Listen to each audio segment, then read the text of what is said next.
নমস্কার দর্শকবৃন্দ। তো বকেয়া ডিএ নিয়ে কিন্তু রাজ্য সরকারি কর্মচারীদের জন্য একটা বড়সড় খবর কিন্তু চলে এসেছে। তো সেই সমস্ত খবরটি এই ভিডিওতে আপনাদের সঙ্গে আমি বিস্তারিত আলোচনা করতে ভিডিও স্কিপ না করে শেষ পর্যন্ত অবশ্যই দেখতে থাকুন।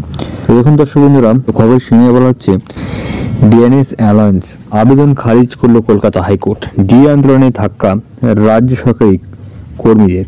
এবেলা লাইভ খবরের নিউজ পোর্টালে কিন্তু খবরটি প্রকাশিত হয়েছে। এখন খবরটি আপনাদের আমি বিস্তারিতভাবে জেনে দিচ্ছি। তো ডিএ নিয়ে কিন্তু আন্দোলনে কিছুটা ধাক্কা খেল রাজ্য সরকারি কর্মীরা। সংগ্রামী যৌথ মঞ্চের আবেদন খারিজ করল কলকাতা হাইকোর্ট। কেন্দ্রীয় মহাভারতের দাবি এবং দুর্নীতিমুক্ত নিয়োগ এবং একাধিক দাবিতে কিন্তু সরকারি কর্মচারী সংগঠন সংগ্রামী যৌথ মঞ্চ 322 দিন ধরে অবস্থান বিক্ষোভ করছে এবং শহীদ মিনারের পাদদেশে তারা কিন্তু বিক্ষোভ আন্দোলন করছে। এবার তারা তাদের হকের দাবি ডিএ আদায় করার জন্য কিন্তু কড়া পদক্ষেপ নিয়েছে। এবার তারা নবান্ন অভিযান এবং নবান্নে কিন্তু আন্দোলন করবে, অর্থাৎ হাওড়া থেকে এবং আরও কিছু কিছু ব্যস্ততম জায়গা থেকে তারা কিন্তু আন্দোলন কিন্তু করবে। মোট 4টি জায়গা থেকে সেই আন্দোলনটি কিন্তু নবান্নে গিয়ে পৌঁছাবে। 19 থেকে 22 ডিসেম্বর পর্যন্ত নবান্ন বাসস্ট্যান্ড সংগ্রামী যৌথ মঞ্চের সভা অনুমতি চেয়ে আবেদন করেছিল কলকাতা হাইকোর্টে।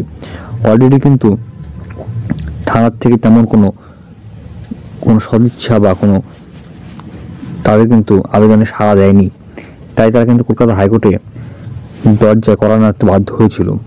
কিন্তু কলকাতা হাইকোর্টের বিচারপতি জয় সেনগুপ্ত বলেন যে আপনারা ময়দানে বসে প্রতিবাদ করছেন, আর হাওড়া জায়গাটা যথেষ্ট ব্যস্ত, ওখানে আন্দোলন করলে কিন্তু সাধারণ মানুষ অনেক সমস্যায় পড়বে, তাই বলে তিনি অনুমতি দেয়নি।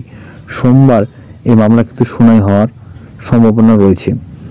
তো এখান থেকে কিছুটা হলো ধাক্কা খেলা সংগ্রামী যৌথ মঞ্চ, তাদের কিন্তু আবেদনে সাড়া দেয়নি কলকাতা হাইকোর্ট, কারণ সাধারণ মানুষের অসুবিধা হবে বলে কিন্তু বিচারপতি জয় সেনগুপ্ত এই যে আন্দোলন আছে তা কিন্তু করতে সাড়া দেয়নি।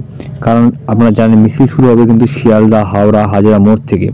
এমন পরিস্থিতিতে কলকাতা হাইকোর্ট যখন প্রথম কর্মসূচিতে অনুমতি দেয়নি, এখন আন্দোলনকারীরা কোন পথ নেবে সেটা এখন দেখার বিষয়।